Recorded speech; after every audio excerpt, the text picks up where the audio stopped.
It's a good day to brew, baby. What is up, YouTube? It's your boy Millzy, back at home, Town Commander, and we are back for another episode of Millzy Brews, the show where, per our usual arrangement, we brew a deck, and today we have one that I'm pretty honestly surprised how excited I am for. I don't personally brew a ton of Rakdos decks, mainly just because they tend to be very,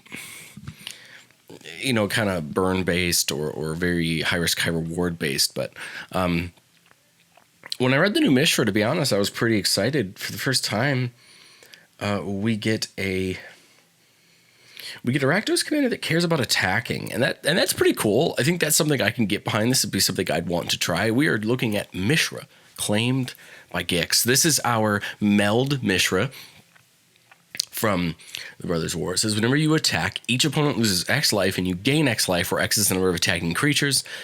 If it and a creature named Phyrexian Dragon Engine are attacking, and you own both of them, exile them, and meld them into Mishra, lost to Phyrexia.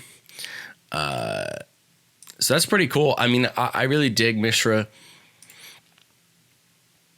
mainly because I think we're in a good color combination for this. I think red, of course, you have goblins, you have a lot of really cheap tokens, if that's the route you want to go. We also have really cool cards that just stack on to making these attack triggers even better. There's a lot of red enchantments, of course, that make attacks even better and that kind of thing. And I think I like this because the black side of this deck promotes reanimation, if that's the route we want to go. It can promote giving indestructibility and death touch and things like that, if that's the route we want to go. So I'll be honest, this deck has me a little bit intrigued. I've been kicking around with my Ishin list for a long time, just trying to find a way that deck feels good, and I think Mishra feels really good in that. But let's talk about my ideas. We'll go through each of the card types. We'll talk about my ideas for the deck. We'll make our cuts, and let's have some fun. Lands. I think this is where my big thing for these is I'm gonna kind of let the lands lie where they are. I'm gonna get them ready to go, and I did also shave off some other cards. But 35 lands, cool that we can play the Maestro's Theater and the Riveteer's Outlook to get some extra search and some extra life. I feel like it could come in handy. Certain situations lets us play this Smoldering Marsh probably more often untapped. And we are playing the Cabal Coffers Urborg combo. Hopefully we can get that moving and get that going. Worst case scenario, Urborg just makes all of our lands tap for a black, which is never a bad thing in a deck like this where you want to use that as much as you can. The really cool part about Urborg is if you take this list and choose to run Ancient Tomb, Urborg can prevent you from losing 2 life with Ancient Tomb. All right, enchantments. This set of enchantments should look kind of like what you'd expect. So I kind of took a combination here of a couple things. The black enchantments are very much just good value enchantments. Bash Remembrance comes in and gives us a token, but it's also going to give us our opponents a negative to blocking our cheap creatures, right? They block and kill our little 1/1s that are attacking. They're going to lose a life, and we're going to gain a life off of each of them. That's going to kind of create a kind of negative incentive. The other thing I like about Bastion Remembrance is if we want to play around with aristocrats at all, which I kind of want to, I feel like it could be useful in this deck. We're making all these little 1/1s, especially with cards like Elemental Mastery. Why not do just a little bit of aristocrats? We're going to use things like Phyrexian Altar to do that. We'll talk about that in a little bit. Bastion Remembrance also kind of kicks off that plan for us. Sorry, guys, I am almost done with this cold. It's so aggravating. Bitter Blossom. Every upkeep, we get a 1/1. We can use that 1/1 to do a lot of things, but what's cool about that is if we're turning half of our board sideways, this just gives us another blocker to help us out. I just think it does a lot of really good things for us to help us out. Black Market Connections, probably one of the single best black enchantments that's been released over the last, I'd say, year, if not more than that. Black Market Connections is a draw if you need it. It's a treasure if you need it. It's a token if you need it. I think Black Market Connections does almost everything that you want, especially in this specific color combination in commanders like that. Double Vision got thrown in here because I have a lot of really good spells in this deck. And so my thought process was Double Vision might help that. It may end up coming out because I realized that maybe we need these spots for better other cards, but I figured why not throw it in here as an option. Elemental Mastery is one of my favorite cards that we currently have in the deck, and I think it's one of those cards that is going to help push the deck forward. The best part about Mishra is it does not say whenever Mishra attacks. It says whenever you attack, which means Mishra doesn't have to attack in order to get the ability, and I think that makes it even better. That means kind of just like my Winota list, where you're planning to attack the turn Winota comes down to get advantage of that ability because she doesn't have to attack for her ability. It's the same with Mishra.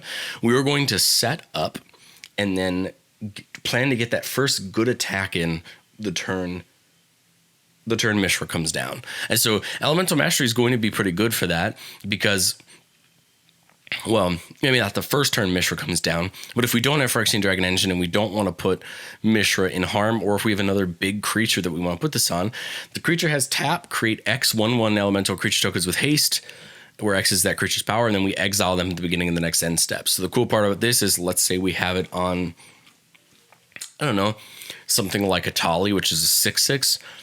Even though that's a bad example, we would want to attack with Atali, but let's just say for the sake of arguments, it's on that, or it's on something like Perforos, God of the Forge.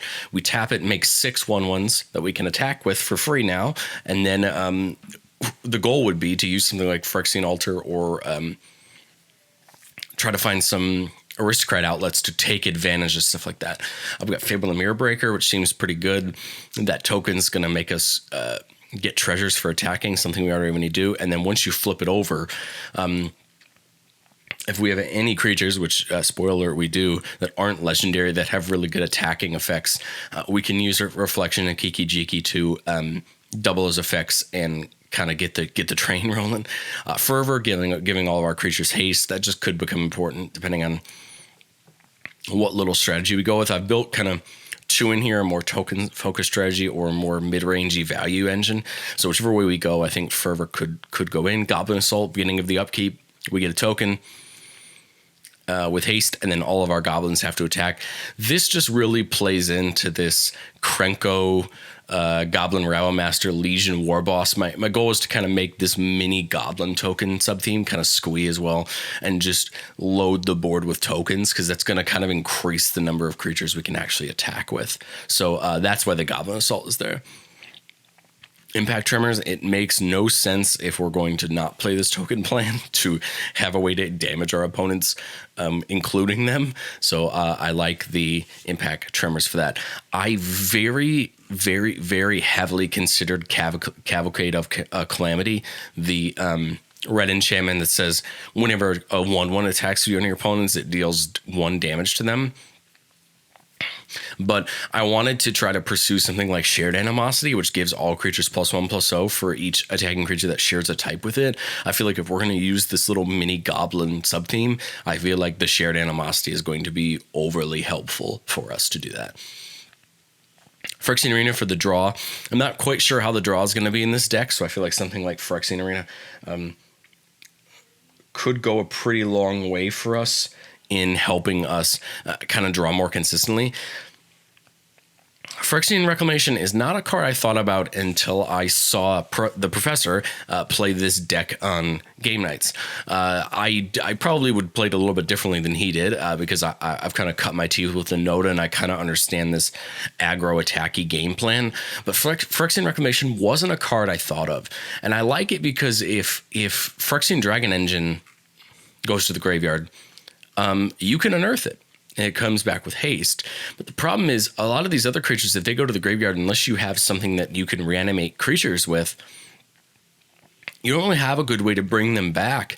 The other cool part about this is if the Dragon Engine goes to the graveyard and you don't want to unearth it, which means it exiles at that end step, if for some reason someone removes Mishra or something like that, you could just bring the Dragon Engine back to your hand, play it again, Might have to wait the turn unless we're playing something like Fervor or something like that else.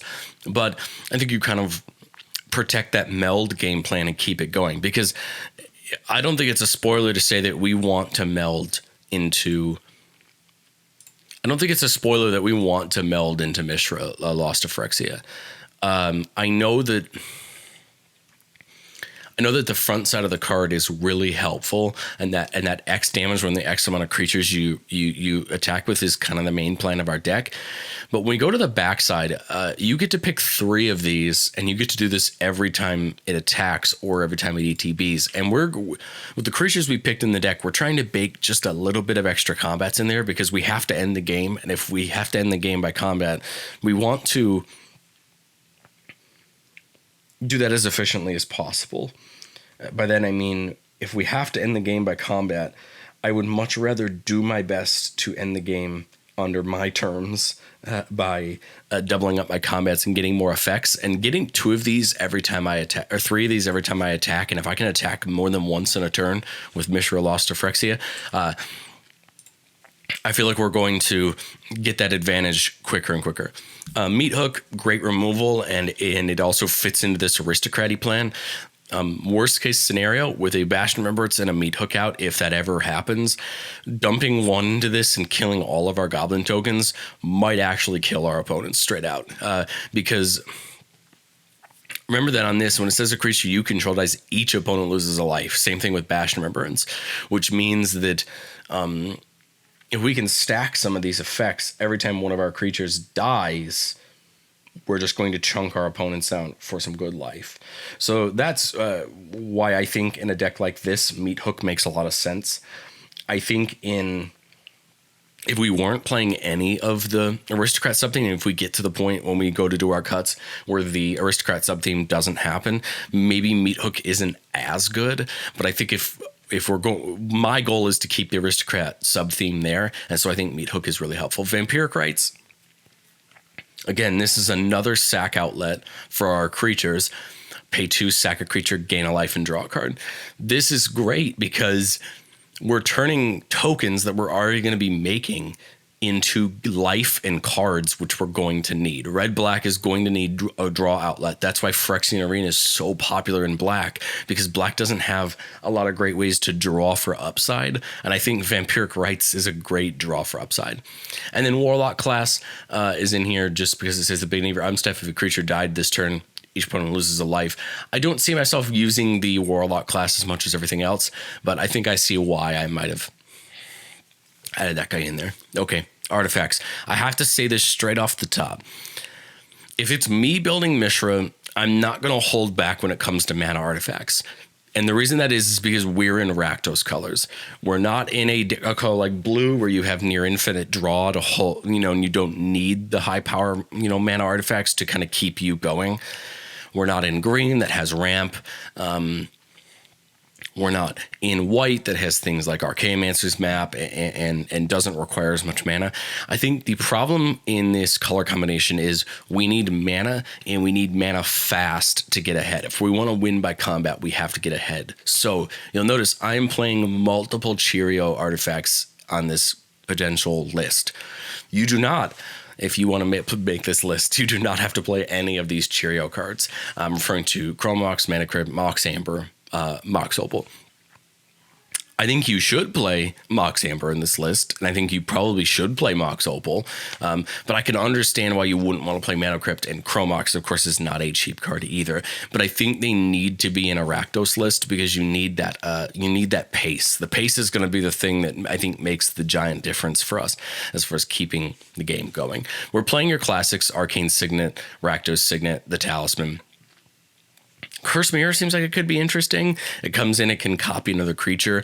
A lot of our things like Goblin Rowmaster and Legion of War Boss aren't legendary. And so I feel like that could be pretty cool because it could come in and copy something that's not legendary and double up on that ability.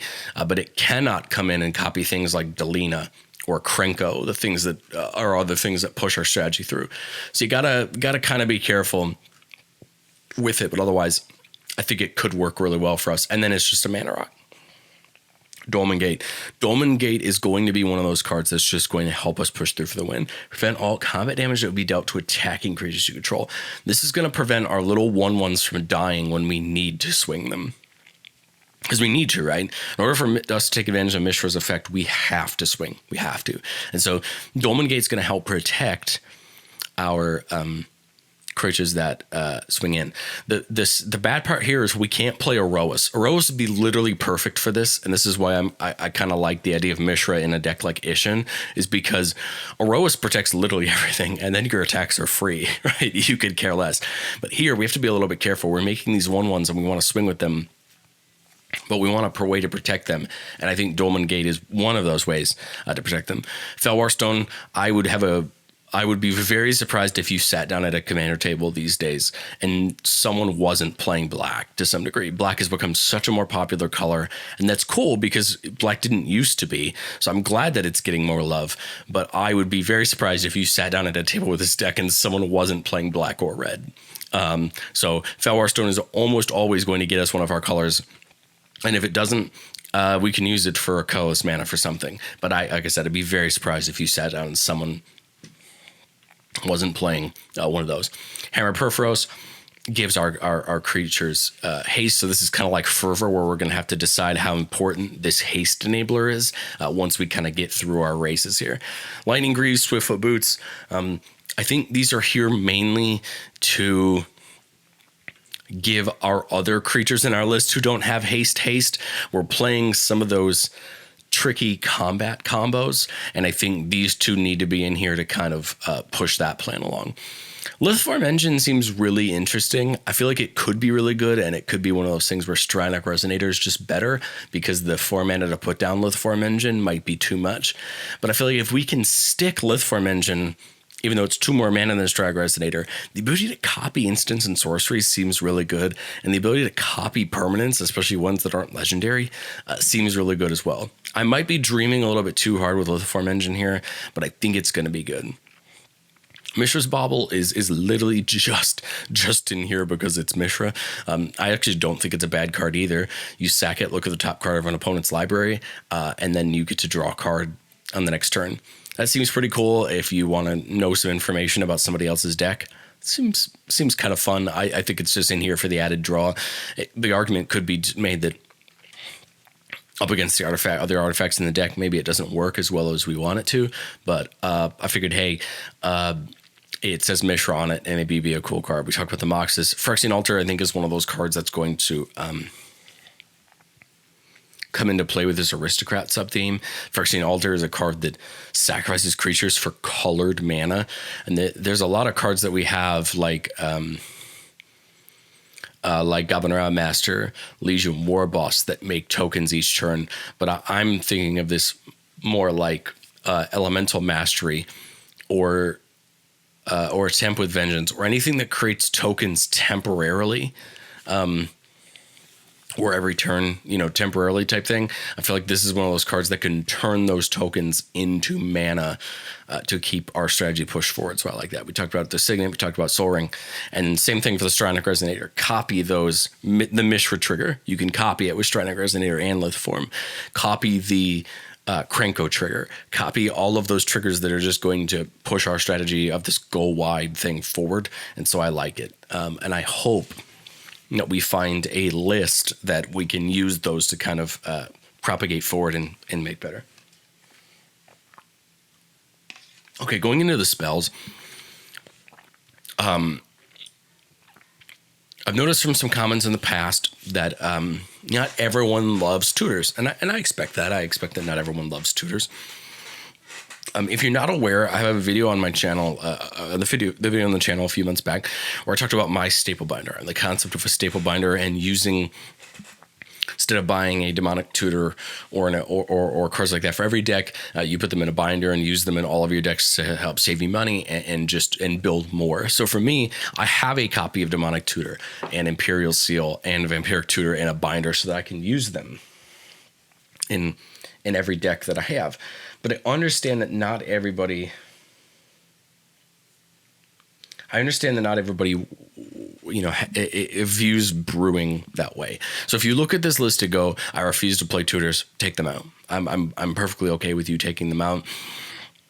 Of these tutors in here, the one I will take out as a peace offering is Imperial Seal. I don't think it's as needed as the other three, but if you're in black, I'm sorry, you should be playing Demonic Tutor. It is the black staple, I think, at this point, as well as something like Dark Ritual. They're well played for reasons, and in a deck like this, where we're probably going to be kind of toolboxy anyway, in the sense that we're going to have a bunch of different creatures that do a bunch of different things. And there may be situations where, I don't know, like a Olivia Crimson Bride that reanimates creatures is what you really need. I want the tutor to go get that creature. Or if I need to go get a Mirage or a Karlach to help me get extra combats to end the game, I want to do that. If that makes me a little too try hard, then I'm sorry. But I think it becomes important sometimes to play them and play them well. So you'll notice that a lot of the sorceries in the deck, Burn Down the House, Dragon Fodder, Hordeling Outburst, Krenko's Command, Indulge, and Tempt with Vengeance are just token production. They're just create tokens, get them on the battlefield. The intention of Hordeling Outburst, Krenko's Command, and Dragon Fodder are to get creatures down early. If we have this in our opening hand, turn 2, turn 3, we can get the creatures down and get them moving. Then you have things like Shadowcrawl Smashing, which just deals some damage. It's in here because there is a land on the backside. That's something we need. Light Up the Stage has the potential for us to flip a couple cards off the top and play some cards into the future. You have things like Blasphemous Act for board wipes. We have a Relentless Assault, maybe another combat. We want to probably run the Reanimate because I expect that we're going to get a creature killed at some point. I doubt that we're going to go through an entire game and not get a creature killed. And then I have the Seize Dispose in here because I don't see treasure being a bad thing in this deck, especially if we can take a turn off on turn 3 where we're not going to do anything else to kind of push ourselves forward for turn 4 or turn 5. Getting into the instance, we see a lot more removal. Bedevil, Infernal Grasp, Power Word Kill, Deadly Relic. Plumb the Forbidden is a nice little sacrifice thing if we can make it work. Entomb could work with our reanimation plan if we're going to use that. Unexpected Windfall and Big Score, again, are in here if we can afford this small treasures thing. You see a pair of goblins, another token creator. Village Rites, we could sack a creature to draw cards. Again, I think we're going to always kind of have creatures around to do that. And then, Terminating in here for some more removal. Saw in Half seems kind of interesting. This is a black card from Jumpstart that I think fits a lot of decks. My thought on Saw in a Half was, how many non-legendary targets do we have that I think Saw in Half could make even better? Yes, it would give you double ETB triggers if you sacrifice that creature and then you destroy it, then get 2 copies of it, and the ETB triggers would go back off.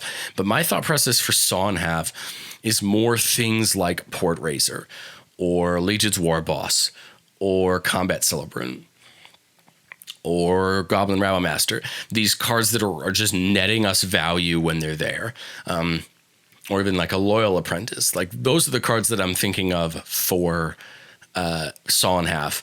I would love to Saw in Half Krenko or Saw in Half, Karlach or Mirak. Like, these are the cards I would love to Saw in Half, but we can't because they're legendary. So I think Saw in Half has its place because we can probably make it work in good respect there. Kolaghan's Command seems kind of interesting. Maybe it's a little bit of a pipe dream. I love Tarkir, and I love trying to fit those cards in where I can. Chaos Warp for some removal. Twin Inferno seems kind of interesting. Can copy an instant or sorcery. It's in here because it could copy something like Hordeling Outburst or Jeska's Will or one of these, token producers and get us good value. Could also give a creature double strike, but I'm not sure on Twin Inferno. It was just an idea. Some of this deck was based on the recent arena event that we just had, where you got to kind of pick a side and play these like historic brawl decks that they made based on them. I didn't really love Mishra's, but I thought Mishra's had a good start towards a certain direction. And Twin Inferno was one of the cards in there, and I thought, yeah, it did definitely make some sense. All right.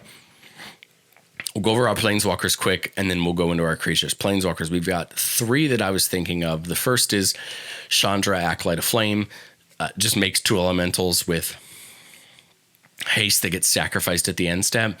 This fits into the aristocrat plan if we want to, because we sacrifice them, so they go to the graveyard. And we also, for -2, can get an instant sorcery with converted mana cost 3 or less and play it again. The cool part about that is you could play Jeska's Will, you could play Krenko, Dragon Fodder, you could play a Tutor. I think there's a lot of interesting things that come off of that. Now, you have to actually pay the cost for it. It doesn't play it for free, but I see more often than not that working to our advantage rather than our detriment. Liliana, Dreadhorde General is just an overall value engine. Come down and each player can sack 2 creatures. She can give you a token on the +1. The -9 can very much decimate an entire board. Just be very careful. And her -9 will include lands as well. So just be very, very, very careful that you use the ultimate at the right time. Otherwise, you will make a pod mad, and sometimes that's not as fun. But I think the real reason she's really good, if you, even at minimum, if you can enjoy the rest of her abilities, is the top one. Every time a creature you control dies, you draw a card. And I think that's going to end up being very, very helpful when we're already going to be losing some creatures in combat, and we're already going to try to play with this Aristocrats game plan a little bit. And the last is Zerial from AFR. This is a Planeswalker that I've always really liked the look of, and I've always been trying to find a deck that makes Zerial feel right. And I think that this is the deck for it. +1 creatures you control get +1/+0 and gain haste. So this is a haste enabler in a cool way. This 0 just gives you a devil token. It says whenever it dies, it deals 1 damage to any target.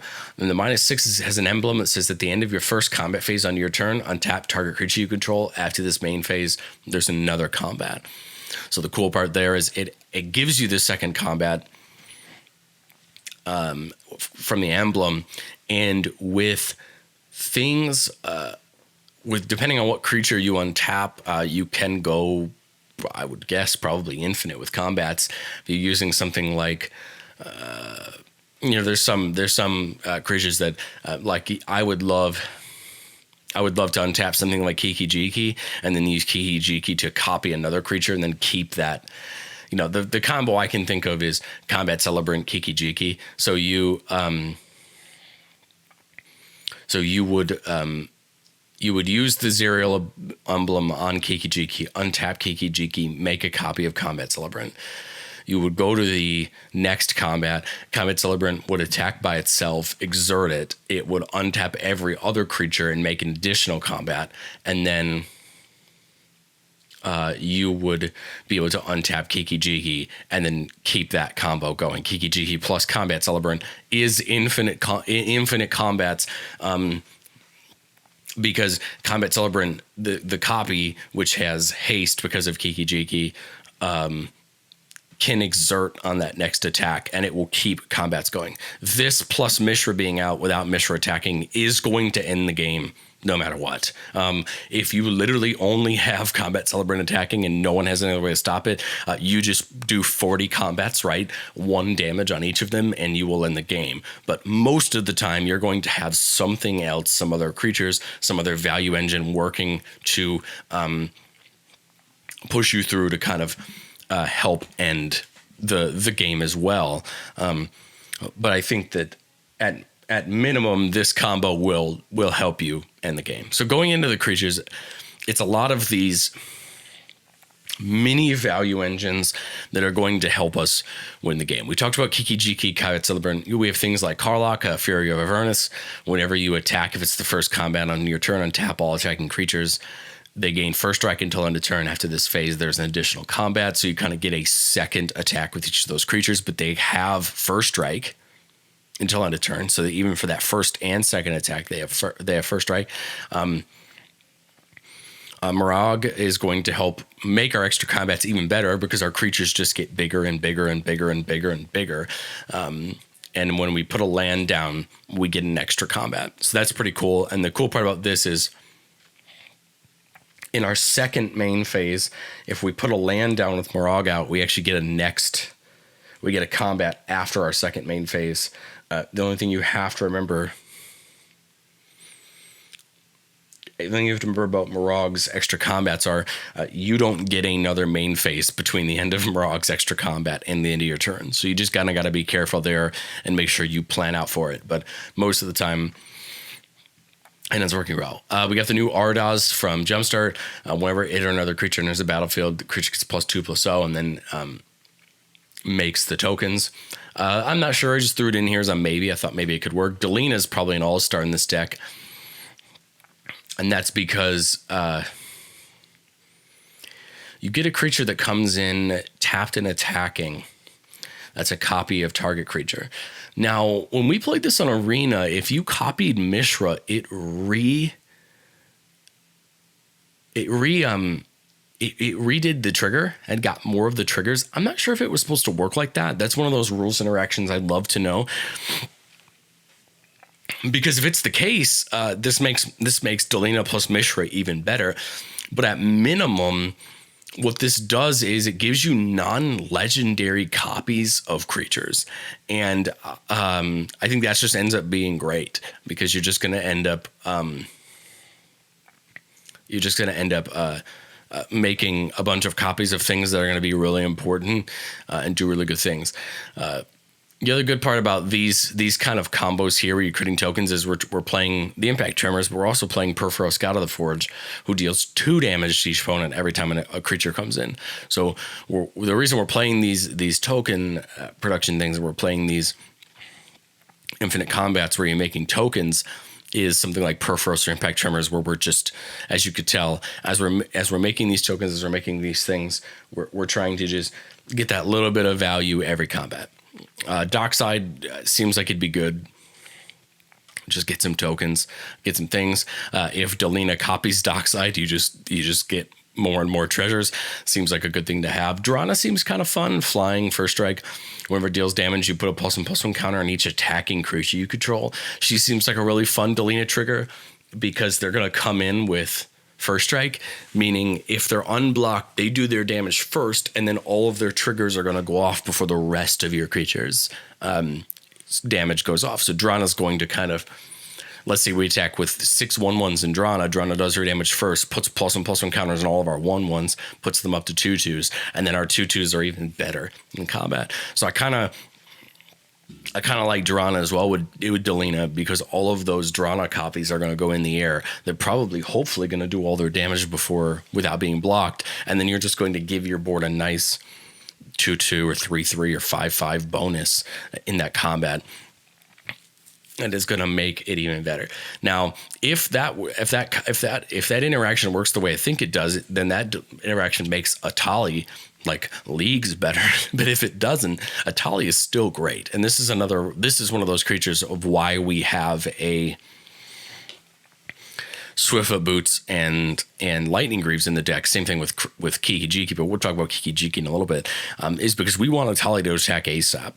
When it attacks, we exile the top card of every player's library, and then we can cast them for free. So we can't play lands, so we can cast everything else for free. Now, we don't have to, but we can. And I think that most of the time with Atali, you're going to hit at least one good thing, if not more. And Atali just tends to be the question mark that you don't want to let go off, because you never quite know what's going to come off people's libraries, especially if it's beneficial for the player that's attacking. I've seen people Atali off tutors, and that's not what you want to see someone take off the top with Atali, but I want all of the chaos as far as that goes. Garna seemed interesting. It says, whenever another creature you control dies, draw a card if it was attacking. Otherwise, it deals 1 damage to each opponent. So this is kind of cool because it's an Impact Tremors of sorts, but we could copy it with Delina and make a bunch of them. And then if we do that, sacrifice a bunch of our creatures to a Phyrexian Altar or find another sacrifice outlet and kind of start chunking out our opponents that way. We could Meat Hook while this is out, because everything dying off the Meat Hook, the Garnas would still be out when it happens, and you would get all those triggers. This just seems like a really interesting card, and feel like it could, it could work to our benefit. It could be one of those things that we see work out really well. Garner the Blood Flame was something that I was kind of interested in, but I don't know that it works as much now that I read it. Whenever it enters the battlefield, return to your hand all creature cards that were in your graveyard that were put there anywhere this turn. So it kind of could, after a board wipe, it could bring everything back. Now, this is other creatures control of haste. It seems like 5 mana is a little expensive for the haste. So now that I read Garner this time, I love it. I think Gix could be really good. Whenever a creature deals combat damage to one of your opponents, its controller may pay a life if they do draw a card. So you give your opponents the options to draw cards off Gix, which I think is a risk we're willing to take. But I think the biggest upside here is we get to draw cards. So if our little 1/1s hit somebody, we can pay a life and draw a card and kind of push ourselves forward. And then for 7 mana, if we just have a handful of cards we don't care about, we just kind of villainous well somebody off the top of their deck, and who knows what kind of chaos we can get ourselves into. Goblin Rabble Master, Legion Warboss fit the same style of what we want them for in our deck. They're just a little bit different. Goblin Rabble Master says all goblin creatures have to attack each combat if able. Beginning of combat, we grade a 1/1 goblin with haste, and then whenever it attacks, it gets +1/+0 for each other attacking goblin. Now, a Warboss, just as the beginning of combat on your turn, create a 1/1. That token gains haste until end of turn and attacks if able. But Legion Warboss has Mentor, which means it can put a +1/+1 counter on one of our 1/1s or any creature that has less power than Legion Warboss. Now, that is on attack, so you can kind of power up one of those things. But having 2 of these, I think, just becomes really important and pushes the strategy forward. Grim Hireling is kind of twofold. The first is when we get 2 treasure tokens whenever 1 or more creatures deal combat damage to a player. My hope with this deck would be that we're hitting as many people as possible and not just one player. So Grim Hireling gets better the more people you can hit with 2 creatures. But I think Grim Hireling's still okay if we only hit one person, because the bottom ability, being able to sacrifice treasures to kind of kill a creature at instant speed by -Xing it, I think is going to become a lot handy. Hanwar Garrison, I'd have to double check. One thing I have yet to try with this is when Mishra attacks, can I stack the triggers so that something like this goes off before it, and then this would see the total amount of creatures attacking? If it does, then I think Hanwar Garrison is great, because it's just going to add 2 extra creatures onto it that are tapped at attacking. If it doesn't, then I think Hanwar Garrison is still good. It's just not as good as it could be. So I'm going to cut it for now because I don't know how that ruling goes, and maybe it's something that I look into later to figure that out. Hellrider seems like a ton of fun. It says whenever a creature you control attacks, it deals 1 damage to defending player. This seems like it could be pretty good because we want to attack anyway, right? We want to be attacking anyway, and I feel like it has haste, so it can attack as well. But let's say we have 6 creatures and we go 2 at each opponent. We hopefully are getting our Mishra trigger. Even if not, that's 2 extra damage to each opponent that combat. Also, the best part is Hellrider doesn't have to attack for this to happen. So that's the reason I kind of like it. If we use an elemental mastery type effect, and we put all 7 of those at one person, Hellrider is going to add an extra 7 damage that we deal to that person. So I kind of like it. I kind of see where the effect comes in handy. I just wonder, is its upside enough to win out a spot over what could end up being a better attacker? Jadar, Ghoul Caller of Nephalia. At the beginning of your end step, if you control no creatures with Decayed, we get a 2/2 zombie. It's a very cheap creature that gives us a token every turn, kind of like Legion Warboss and Rabble Master. No, we can't attack with it until the next turn, but I think it's still worth trying in that slot, because I think it's going to end up being beneficial. Karlach, we talked about getting us those extra combats. Kiki Jiki, a combo enabler in its own right. It says you could tap, put a creature token into play that's a copy of target non-legendary creature you control. That creature has haste. Sacrifice it at the end step. So what's cool here is we talked about the combat celebrant loop, but I kind of like this for this and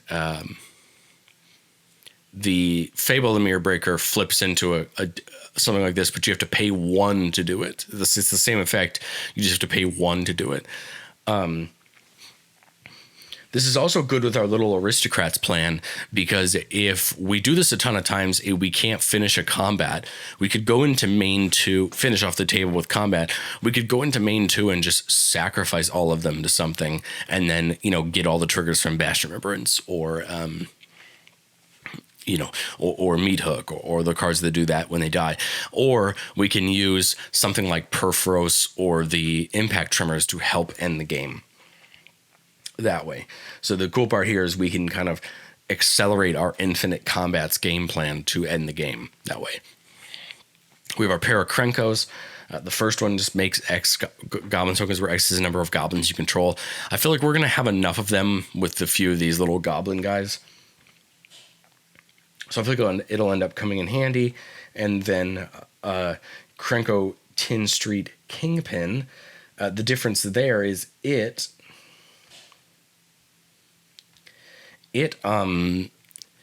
makes the tokens when it attacks, and it makes it based off its power.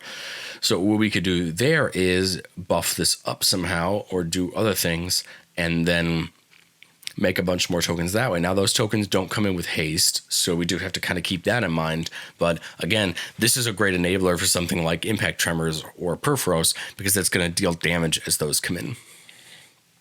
Lagomos, beginning of combat, we get a 2/1 with haste, sacrifice it the next end step.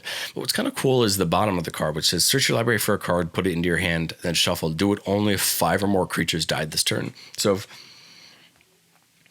if we have one of those combats where we made a bunch of those tokens and the tokens die, Lagomos could be kind of a little tutor. So that game's kind of interesting. Loyal Apprentice. Being your combat, if we control our commander, we get a 1/1 Thopter and it gets haste. Morag, we talked about the infinite combats. Murderous Strider is a removal spell, and then it has Death Touch. I don't know that I like it as much when I look at the rest of the creatures we have. I feel like we have a lot of really good creatures that we're going to already have to kind of fight in between. Olivia, Flying Haste. When it attacks, we get to bring a creature from our graveyard back, tapped and attacking, and it gets... When you don't control legendary vampire, exile this creature. It's mainly in here because it's going to start bringing things back without us needing to reanimate and pay the kind of reanimate cost to do it.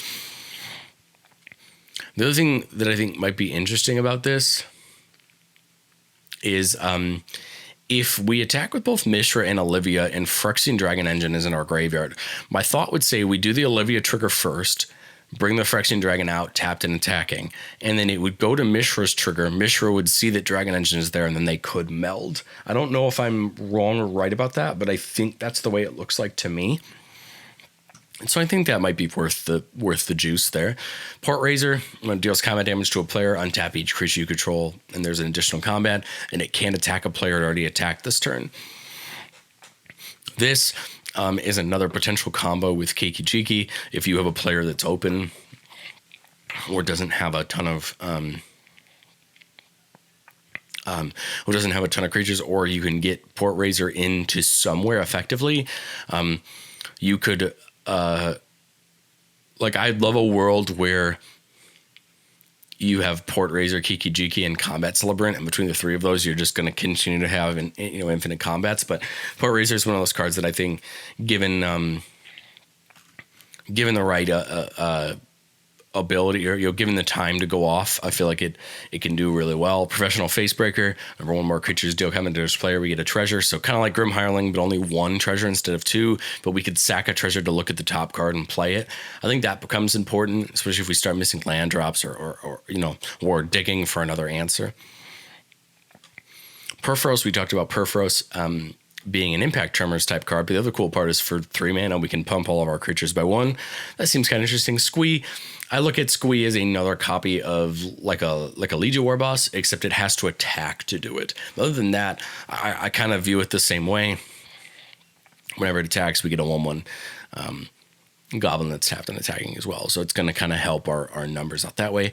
Tillinolli's Summer seems kind of interesting. Whenever it attacks, you could pay X red. When you do create X/1/1 elementals that are tapped and attacking, beginning of next end step, exile those creatures unless you have the City's Blessing.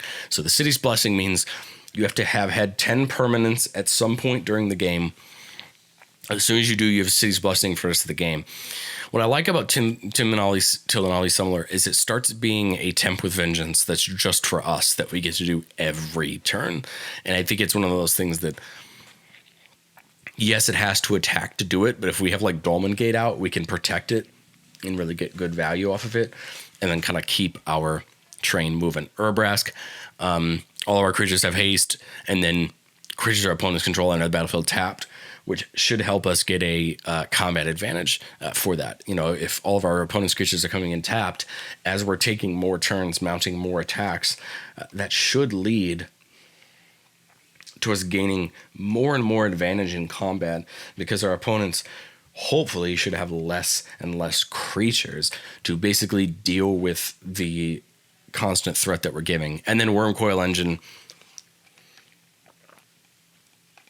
I figure 1, integrate Olivia target, if that's the route we want to go. 2, love the idea of just using like Kiki Jiki on this and just like making multiple copies of it. And the cool part is when it dies, we get 2 3/3s that come back and have great abilities as well. So Wormcoil Engine seems really cool and seems like it would have a lot of upside for us. So let's go through and start making cuts. Again, we're at 138, which is a lot for what I expected for this deck. But I think we needed to be at 138 to kind of logically think through this plan so that we could decide what we want to go. Let's do the enchantments first. I love the idea of Aggravated Assault. I think Ag Assault is like the card that we ideally want to play, but I worry that without... we really would need to add something like a Sword of Feast and Famine to make Ag Assault work. And I'm not sure right now if this plan works. I don't know. I worry that we have too many other moving parts that need to happen for that combo to work. I want it to. Believe me, I want it to work. But I think we're going to have enough of an easy time making some of these extra combos happen. So I'm not as worried about that, but that is something we could talk about. Bitter Blossom, like I really, really want it, but I feel like it could get outclassed here by other cards. So I think for the moment it comes out. Double Vision, as much as I like it, I think it comes out. We want the Bastion, we want the Black Market with this, we want the Fable. I really want to keep like Fervor and Hammer Perforos in here. I think I like the Fervor a little more than I like Hammer Perforos. Goblin Assault I really like. Again, it's another copy of that Legion War Bossy type effect. The only thing I like about Goblin Assault is it does it at the upkeep. So we're going to have that for our attack. I really need to probably play Mishra on Arena and start testing how I can stack, if I can choose what order my triggers get stacked in so that I can have that effect. Maybe that's something I need to look harder into and know, because I feel like if I can stack my triggers however I want and I can put Mishra last and take good advantage of all these, you know, when these attacks create something in tapped and attacking, and then if it gets to Mishra and says, oh, well, you have 12 creatures now collectively attacking now that we've gotten all the rest of them on the battlefield, then I think those kind of cards are completely great in this deck and make it even better. So I think what I need to do is take my time to, you know, to kind of look into that stuff. I'm going to cut Phyrexian Arena as much as I like it. I think we'll be okay without it. I really like Phyrexian Reclamation as well. I love the shared animosity, especially since this goblin sub team we have is that's going to make it even better. And then for the rest of the other things, a lot of them share these random warrior or rogue or, these random types together. So I think it'll end up working out well to have shared animosity. And then I really like village rights. Again, I think I want to play towards this aristocratic sub theme if I can. So I think I want to keep vampiric rights in there as a sack outlet as long as I have enough mana to do it. Coming up into the artifacts, I think Lithform Engine might end up being too expensive.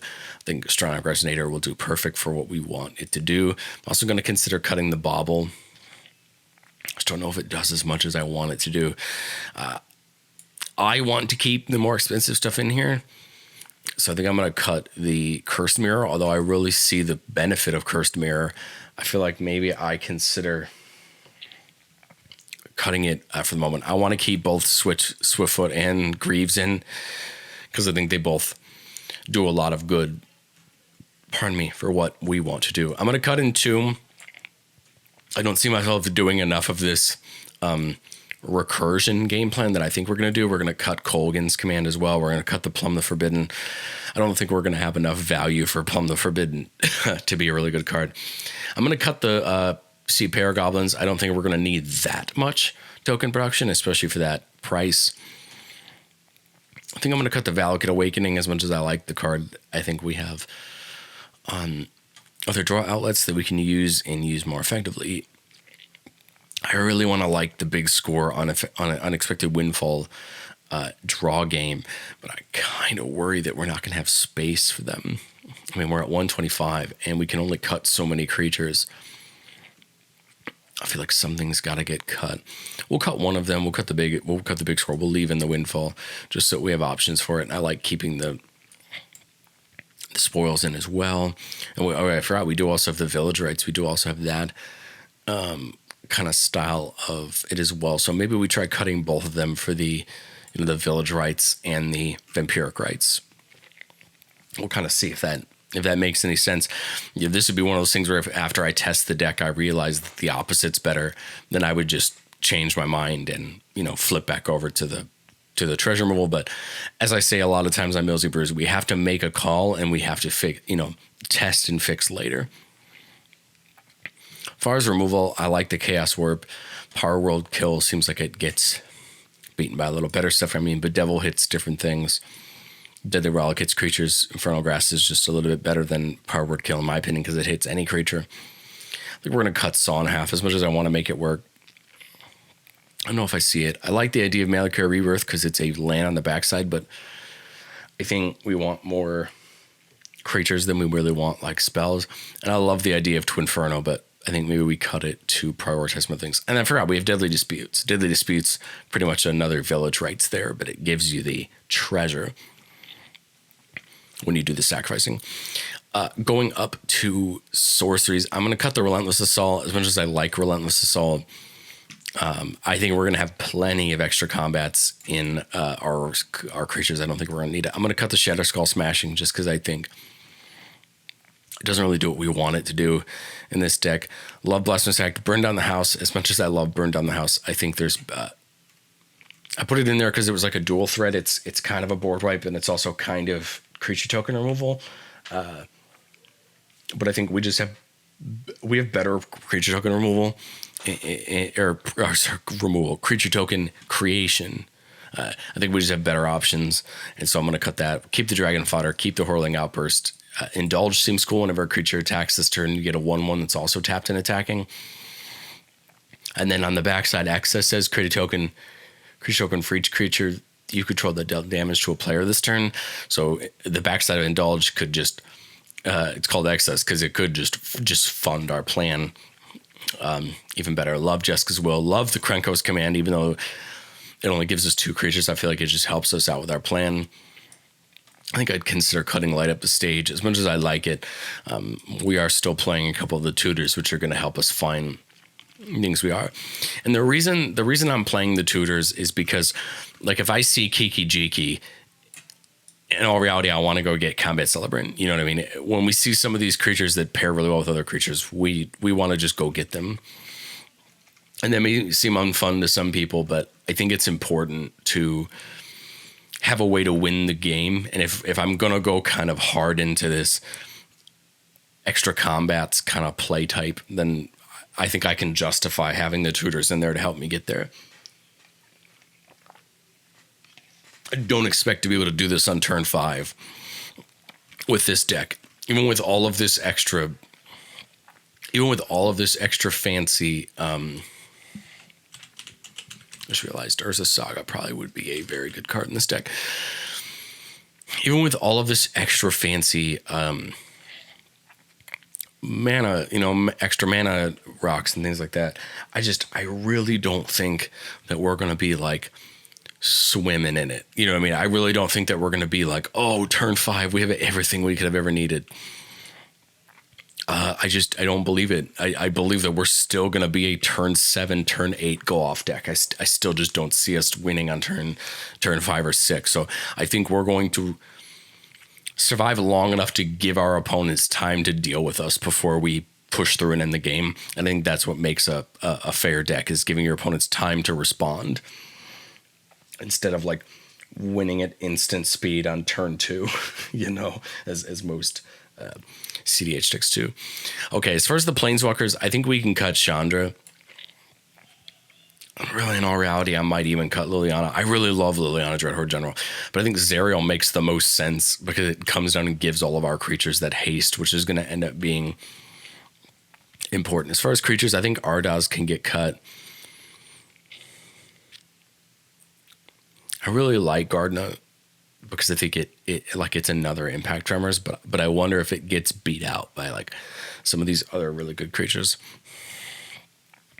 Like I want to love Olivia because like I feel like Olivia plus Friction Dragon Engine or Worm Coil is just a really good combination. But I wonder how often Olivia actually like truly does what we want it to do. Like I like Gix because it's a card draw engine. We already talked about why we like, Legion War Boss and the Raven Master.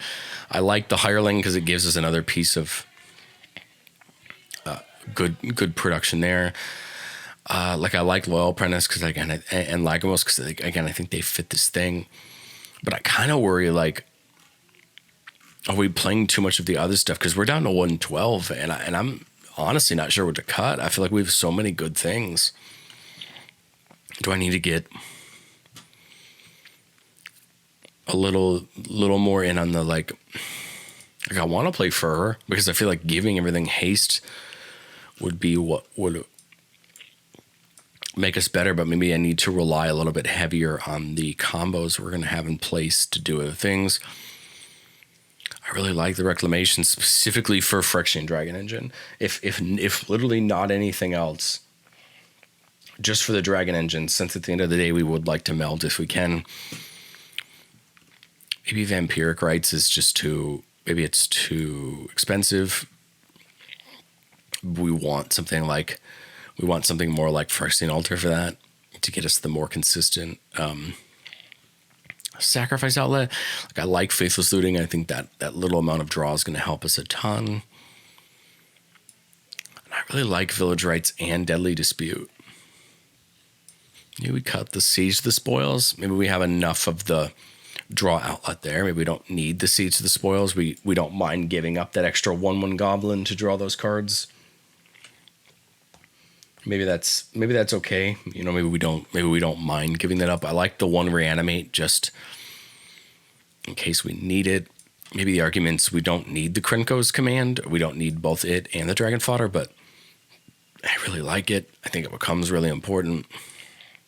I wonder how often Bedevil is useful over Infernal Grasp, Deadly Rowk, Terminate, Feed the Swarm. I guess it does hit artifacts. We don't really have anything else that hits artifacts. And I don't really think a Braid is going to be any better than Bedevil.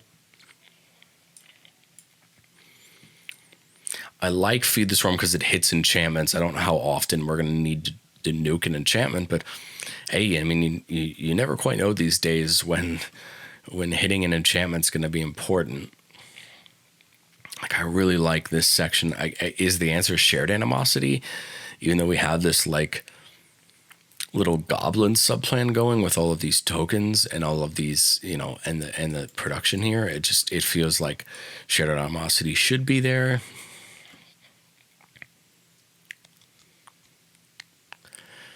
I guess Chaos Warp would take care of the enchantment or the artifact, so I guess I can see some of that there. We do also have the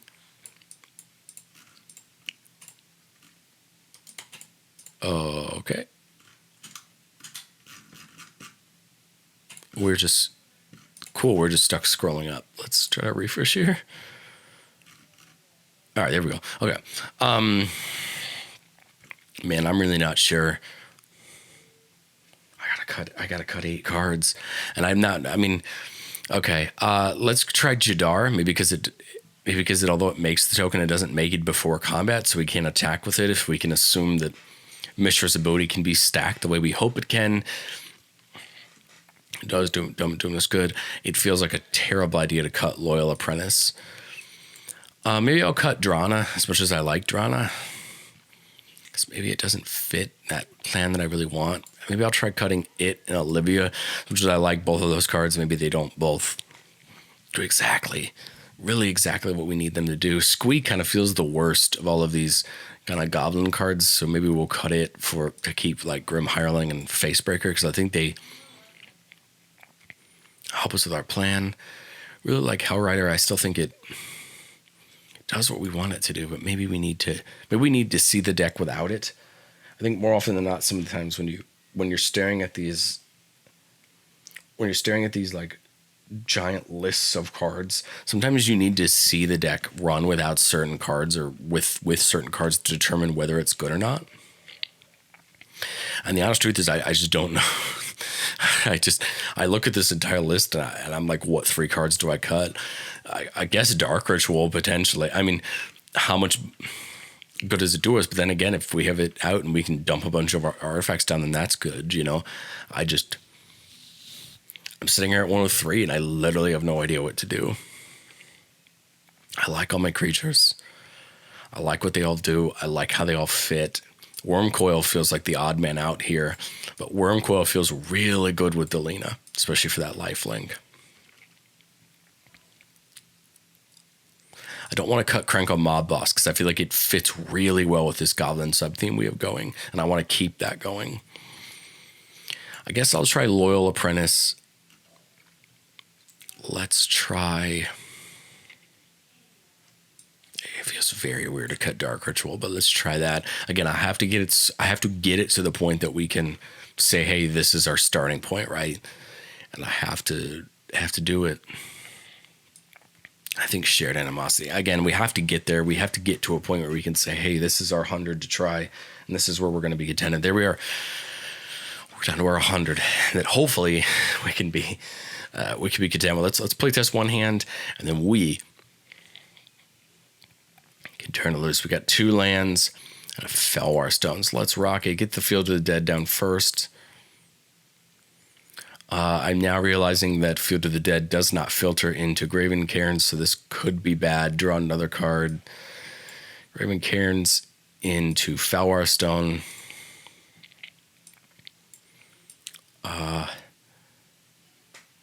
Mox Opal Dolmen Gates. This turns on they would turn on the Opal now. Play the Cabal Coffers for turn. Now the Opal's turned on. I guess we would try to get the Goblin Assault down here, get the plan started.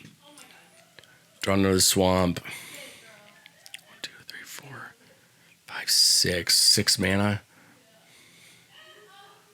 Thinking maybe Delina here. We would copy the token, get Gix down, and then maybe here we'd try to get Mishra down now that we have like a little thing going.